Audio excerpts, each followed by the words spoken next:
Bonsoir à tous et bienvenue pour cette nouvelle édition du JT d'Ici TV.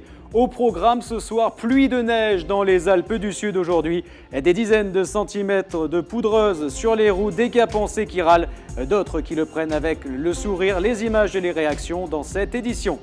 Chin Chin, le Beaujolais, c'est aujourd'hui, on est allé le déguster avec vous dans certains bars, à consommer évidemment avec modération. Et puis un exploit en vue. Demain, Sébastien Garbillet, champion du monde de parachutisme et membre de la Team Honda, tentera d'atterrir entre une voiture et une moto. Témoignage dans quelques instants, mais pour l'heure, on passe à votre météo de ce vendredi.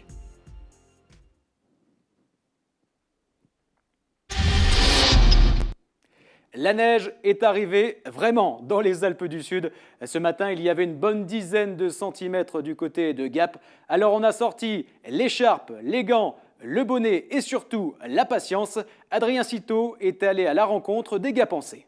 Vous vous êtes réveillé avec la neige ce matin, vous étiez au courant? Absolument, bien sûr. Je me suis levée la nuit et j'ai vu que tout était blanc. Alors ça vous a embêté aujourd'hui? Non, aujourd'hui j'ai rien de spécial à faire, donc ça va. Je m'y attendais parce que j'ai un métier sur la route, donc j'ai été un peu sur Rhône-Alpes toute la semaine, je suis rentré hier soir et donc forcément je regarde la météo régulièrement et je savais que ça allait tomber, c'est pour ça que je suis resté à Gap aujourd'hui. Est-ce que vous l'attendiez aussi vite la neige? Non, pas du tout, c'est un petit peu imprévu. De la neige au 20 novembre, en général c'est plutôt fin décembre, début décembre les premières chutes. On vit en montagne, hein, donc c'est une ville de montagne, donc il faut s'y attendre. Non, ça ne me surprend pas, c'est comme ça. Vous avez une voiture? Oui, Vous en avez fait aujourd'hui? je vais la sortir tout à l'heure pour aller faire quelques courses. Pour le travail ça bloque tout, mais bon ça fait partie du jeu, on est dans une région où il est censé neiger chaque hiver, donc on s'y attend. Vous avez pas trop peur? Non, pas du tout. Je suis une grande aventurière, moi. Si j'ai envie de repartir dans l'hiver, j'aime la neige, mais quand je suis bien au chaud chez moi. Des Gapensais plutôt sympas rencontrés ce matin. Alors la neige fait tout de même quelques heureux, à commencer par les stations. Regardez ces magnifiques images qui nous sont parvenues tout au long de l'après-midi. C'est vraiment magnifique ces stations des Alpes du Sud. Certaines d'entre elles vont avancer l'ouverture de leur domaine skiable de 1 à 2 semaines. C'est le cas par exemple de Crévoux qui a décidé d'ouvrir dès demain. Allez, pour clore cet épisode neigeux, on passe à votre inforoute et ce soir c'est signé Clara Lolstis. Bonjour, sur la D40 vers Chanchor, l'accès aux stations est délicat, des équipements spéciaux sont recommandés. Sur la D947 vers Châteauville-Vieille, il faut être prudent, la route est mouillée et il y a de grands risques de verglas. Le col de Montgenèvre, lui, est maintenant ouvert à tous les véhicules. Sur la D994E du Cerf à la Bâtie, la circulation est délicate. Il faut des équipements spéciaux pour s'y engager. Et enfin, sur la D937 vers le pont de la Cluse, restez prudents. Le déneigement est en cours vers 1200 mètres, mais pas achevé. Autrement, beaucoup d'améliorations depuis ce matin. Le col de la Haute-Baume est ouvert ainsi que le col Bayard. Soyez prudents sur les routes bien sûr et retrouvez toutes les informations routières sur le site www.dici.fr. Le Beaujolais nouveau est arrivé ce matin. Certaines personnes l'ont déjà goûté dans des bars de Gap, mais c'est vraiment ce soir qu'on va le consommer entre amis autour de certains amuse-bouches. Reportage dans des bistrots signé Adrien Citeau. Le Beaujolais nouveau est arrivé. Comme chaque année, il arrive sur les comptoirs le 3e jeudi de novembre. Hugues Garche, sommelier à la cave de Gap, nous en parle. C'est un profil de vin très léger sur le fruit et c'est intéressant. En tous les cas, c'est intéressant de le boire à l'apéro et de le déguster aussi. Il a des intérêts dégustatifs en repas. Et cette année, il est bon selon les amateurs. Pour eux, il s'agit de le déguster avec modération, même si ce n'est pas toujours facile. Il est tellement bon que quand on achète la bouteille, quand on commence à vider la bouteille, on ne peut plus s'arrêter jusqu'à ce que la bouteille soit vide. Mais ça c'est pas bon. C'est pas très bon pour la santé.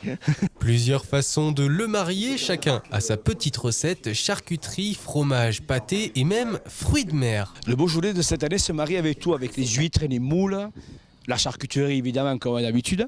Et cette année on a fait le Beaujolais avec plein de fruits de mer et tout le monde s'est régalé. Et ce soir commencera la vraie célébration du Beaujolais nouveau partout dans Gap, à la vôtre. Et notre journaliste nous a assuré que le Beaujolais, cette année, n'était vraiment pas mauvais. Le BTS Tourisme au lycée Honoré Romane d'Embrun fête ses 25 ans.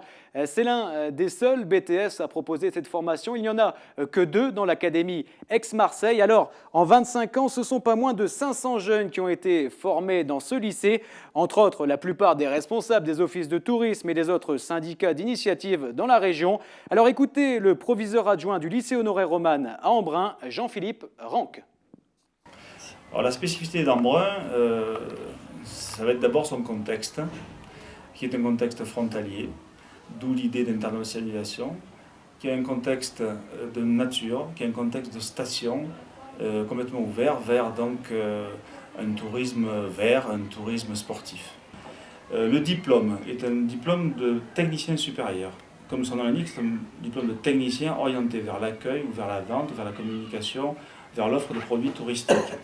Donc ils sont directement employables après le diplôme, mais on peut dire qu'environ un bon tiers d'entre eux continuent en études supérieures, notamment en licence professionnelle. Remettre le drac comme avant 1950, c'est le but des travaux qui ont débuté il y a une dizaine de jours dans le Champsaur.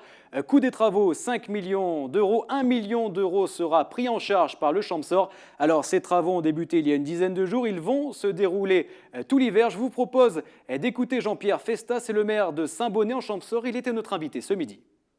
Pour faire en sorte que on retrouve le drac tel qu'il était avant les années 1950, comme on peut le retrouver sur des vieilles photos, c'est-à-dire avec un lit large, d'un lit d'une largeur supérieure à 80 mètres, de façon à ce que lors des crues, le drac puisse aller, la vitesse ne puisse pas être excessive dans le drac, donc pour arrêter l'érosion dans les argiles. Et ensuite, disons qu'il va y avoir un gros problème, c'est qui va être réglé, c'est la stabilité des rives du drac, c'est-à-dire qu'on va éviter les glissements de terrain, et bien sûr ensuite on aura surtout le plan d'eau qui va être stabilisé. C'est l'homme, de toute façon, c'est l'homme qui a perturbé le lit du drac, puisque le torrent, le premier levé du profil en long, pour parler technique, du profil en long du drac a été réalisé en 1903. Connaissez-vous la spiruline? C'est une sorte de micro-algue d'une couleur bleu-verte. Elle est remplie d'oligo-éléments et de vitamines. Alors Yannick Lopez est un vendeur sur les marchés. Il est futur producteur de cette micro-algue. Il cherche des terrains pour l'exploiter. Écoutez-le. Alors cette micro-algue, que l'on appelle aussi algue bleu-verte, est une cyanophycée. Voilà. Donc son nom scientifique, c'est Arthrospira platensis. Donc cette micro-algue était présente dans les océans primitifs.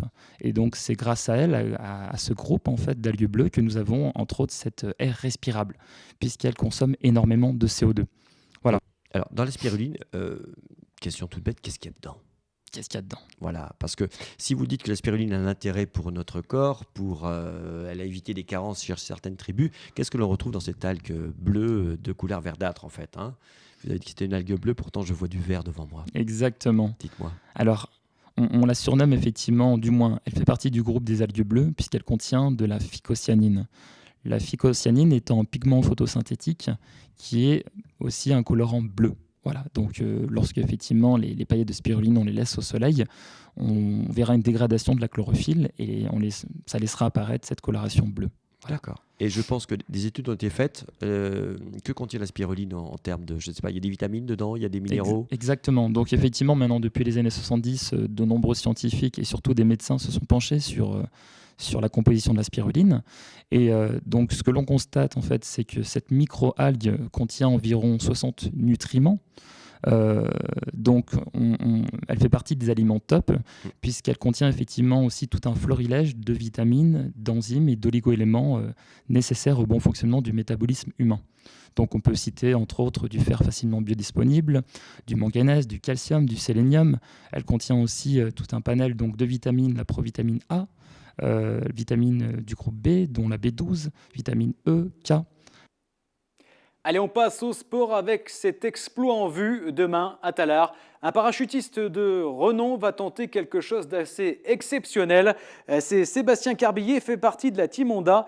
Il souhaite atterrir entre une moto et une voiture. Alors, Sébastien Carbillet est bien connu. Il a déjà sauté au-dessus du Stade de France pour apporter un ballon de rugby lors d'un match du Stade français. Je vous propose de l'écouter. Donc vendredi, si la météo nous le permet, je devrais sauter et atterrir entre la moto et l'auto. Hein. Donc on va mettre ça un peu où on peut avoir de belles images derrière et on va faire un petit saut avec caméra embarquée sur l'aérodrome de Tallard entre mes deux véhicules. Hein. Ça fait 8 ans que j'habite sur Gap, plus particulièrement sur Tallard. Donc je suis membre des équipes de France de parachutisme et depuis le 31 août où j'ai rencontré Agathe au Stade Jean-Bouin lors de l'inauguration du Stade Jean-Bouin où je suis arrivé par les airs avec mes collègues de l'équipe de France. On a commencé à créer de grandes amitiés avec Agathe par le biais de Lionel Comol qui est pilote Honda et un très très bon ami à moi.